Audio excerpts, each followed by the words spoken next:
ఒక్కసారి కొమ్మూరి గోల్డ్ కి కాల్ చేయండి. తాకట్లో ఉన్న మీ బంగారాన్ని విడిపించి మార్కెట్ ప్రైస్ కి వాళ్ళు కొనుక్కుని మిగతా డబ్బులు మీకు ఇచ్చేస్తారు. నాకు సిసిఎస్ పోలీస్ కమిషన్ ఆఫీస్ నుంచి కాల్ వచ్చింది. మేడం మీకు ఒక నోటీస్ ఇవ్వాలనుకుంటున్నాము, మీ అడ్రస్ చెప్పమని అన్నారు. అంటే నేను చెప్పాను, ఇది నా ఇంటి సమస్య కాదు, నా ఇంటి పంచాయతీ కాదు. సో నేనే మీ దగ్గరకు వస్తాను సార్, వచ్చి నోటీస్ తీసుకుంటా అని చెప్పాను. సో నేను ఇప్పుడు నోటీస్ తీసుకోవడానికి వెళ్తున్నాను. ఈ నోటీసులకు భయపడే వ్యక్తి సంధ్యారెడ్డి కాదు. ఇవాళ మా మదర్ ఫౌండేషన్ సోదరిమణులు మొత్తం నాకు అండగా వచ్చారు. మా సార్ అడ్వకేట్ గారు ఆజాద్ గారు ఒక తోబుటోళ్ళకు అండగా ఉంటూ స్వచ్ఛందంగా నేను మీతో వస్తాను అక్క రండి అని చెప్పేసి వచ్చారు. కేసులకు భయపడే వ్యక్తి సంధ్యారెడ్డి కాదని నిరూపించుకోవడానికి ఇవాళ గచ్చిబౌలి సైఫరాబాద్ కమిషన్ ఆఫీస్ దగ్గరకు వచ్చిన. అంటే మహిళల ఆత్మగౌరవం కోసమే సంధ్యక్క పోరాటం తప్ప ఇది నా ఇంటి పంచాయతీ లేకపోతే ఇంకేదో పంచాయతీ కాదు. ఇది ఇవాళ సమాజంలో మంచి చెప్తే అంటే కేసులు పెట్టి ప్రజలని భయాభ్రాంతులకు గురి చేస్తున్నారా? అంటే నిండు కప్పుకోండమ్మ అంటే కేసులు పెడతారు, సగం సగం గుట్ట ముక్కలు వేసుకున్న వాళ్ళు ఇళ్ళ నుండి సోచ్యం చూస్తున్నారా? సో కాబట్టి ఇది తెలుగు రాష్ట్రాల మహిళల మనోభావాలను దెబ్బతీసే విధంగా ఇలా నా మీద కేసు పెట్టిన అనసూయకు మేమందరం ఏందో చూపిస్తాం. ఒక మహిళలు అంటే ఏమిటి, మరి ఈమె కేసులు పెట్టి సభ్య సమాజానికి ఏం మెసేజ్ ఇస్తుందో తను చెప్పాల్సిన అవసరం అయితే బేషరతుగా ఉందా? చెప్పండి. ఉందా? డెఫినెట్ గా ఇవాళ వాళ్ళందరూ అదే అంటున్నారు. మదర్ ఫౌండేషన్ తరపున 3 లక్షల మంది ఉన్నాం. ఇవాళ 3 లక్షల మంది మహిళలను కేసు పెడితే అనసూయ పరిస్థితి ఏమిటి? కేసులకు భయపడతావా? ఇవాళ చట్టం ఆమెకే ఉందా? నువ్వు వచ్చి నువ్వే బజార్లో పెట్టుకున్నావు, ఇన్స్టాగ్రామ్లో పోస్టులు చేసుకొని నీ ఇంటి గురించి నువ్వే చెప్పుకున్నావు, మేం చెప్పలేదు. కాబట్టి ఒక అక్కగా చెప్పిన, నీకు ఓ చెల్లెగా చెప్పిన, అయినా నువ్వు నేనే అన్నట్టుగా ఏదో అందరినీ మాట్లాడిన వాళ్ళందరూ నువ్వు కేసులు పెడితే కేసులకు భయపడే అంత అది ఎవరు లేరమ్మా. ఇక్కడ చట్టానికి ఎవరు చుట్టాలు కాదు. నాకు పోలీస్ డిపార్ట్మెంట్ మీద గౌరవం ఉంది కాబట్టి నేను డైరెక్ట్ ఇక్కడికి వచ్చిన. అర్థమైందా? నా ఇంటికే వచ్చి నాకు నోటీసులు ఇస్తామంటే నా ఇంటికి వద్దు సార్, నాకు పోలీసు వాళ్ళంటే చాలా అపారమైన నమ్మకం గౌరవం ఉంది, నాకు కోర్టు మీద చాలా నమ్మకం ఉంది అని చెప్పి నేనే ఇక్కడికి వచ్చి తీసుకుంటున్నా. సమాజానికి ఒక మెసేజ్ ఇవ్వాలనుకుంటున్నా. ఇది మహిళల ఆత్మగౌరవం సమస్య. దేశంలో ప్రజలందరూ కూడా ప్రజాస్వామ్యంలో ప్రజల తీర్పై గొప్పది. ప్రజలు ఏం తీర్పిస్తారో చూద్దాం. నమస్కారం అండి, నా పేరు కళ్యాణి. అసలు ఇప్పుకోమన్న దానికంటే కేసులు పెట్టవచ్చు, కానీ కప్పుకోమన్న దానికి కేసులు ఏందో నాకు అర్థం కావట్లేదు. ముందర మన స్త్రీ గౌరవం గురించే కదా మన సంజయారెడ్డి గారు మాట్లాడినా, మన శివాజీ గారు మాట్లాడినా దీని గురించి కేసులు ఉంటాయి. అంటే అసలు కొత్తగా ఇప్పుడు వినాల్సి వస్తుంది. అంటే ఇంకా లేడీస్ మొత్తం ఇప్పుకోవటం నేర్చుకోవాలన్నా, కప్పుకోకుండా మన సాంప్రదాయం సంస్కృతి ఎటుపోతుంది. దీని గురించి కదా మనం పోరాడాల్సింది. మహిళలు ఎవరన్నా మనల్ని అసభ్యంగా చూసినప్పుడు, అసభ్యకరంగా మాట్లాడినప్పుడు దాని గురించి మన హక్కులని మనం పోరాడాలి.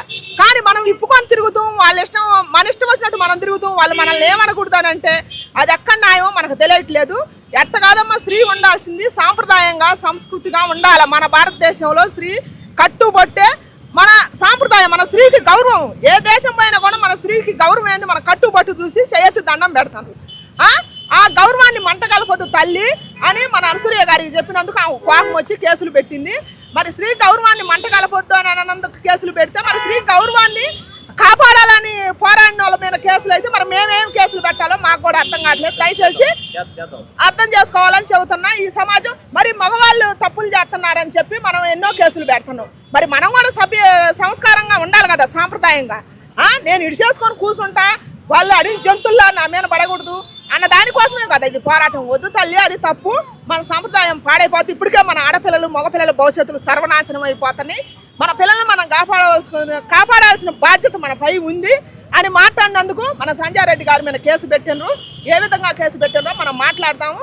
ఈ 2 రాష్ట్రాల ప్రజలే కాదు, యావత్ ప్రపంచం మహిళా లోకం కదిలి రావాలని నేను కోరుకుంటున్నాను. ఈరోజు ఎవరైతే డిఫెక్ట్ కంప్లైంట్ ఎవరైతే ఇచ్చారో ఆ కంప్లైంట్ పైన సంజయారెడ్డి గారి తరపున ఈ 41 నోటీసులు తీసుకుందామని వచ్చాము.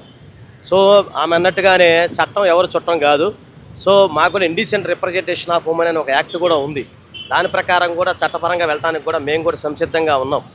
అలాగే ఆమె అన్నట్టుగానే మహిళల ఆత్మగౌరవానికి సంబంధించింది, ఇది మన చరిత్ర, సంస్కృతి, భారతీయ గొప్పతనానికి సంబంధించిన విషయం ఇది. అంతేగాప ఇది ఎవరు వ్యక్తిగతం కాదు. సో ఆమె అన్నట్టుగానే ఒకటే చెప్తున్నానండి, చట్టం అనేది అందరు చుట్టం కాదు. న్యాయ పోరాటం మేము సిద్ధంగా ఉన్నాము. ఎంతవరకైనా వెళ్తాము, చివరికి సుప్రీంకోర్టు దాకైనా మేము వెళ్తాము.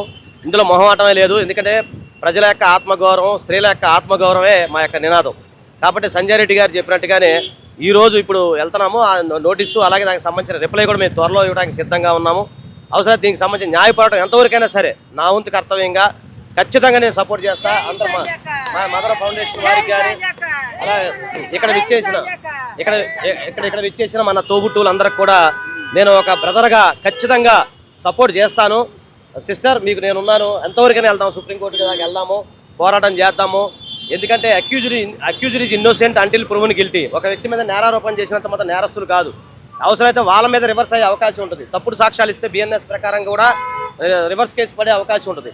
దీనిలో ఉన్న సాధ్యాసాధ్యాలు చూసి అవసరమైతే వారిపైన కూడా తప్పుడు సాక్ష్యాలు కనుక చూపిస్తే చట్టపరంగా కూడా మేము ఎదుర్కోవడానికి ఎంత దూరం అని వెళ్తాం. మీరు అందరూ సపోర్ట్ చేస్తున్నారా లేదా? అమ్మ చేస్తున్నారు కదా.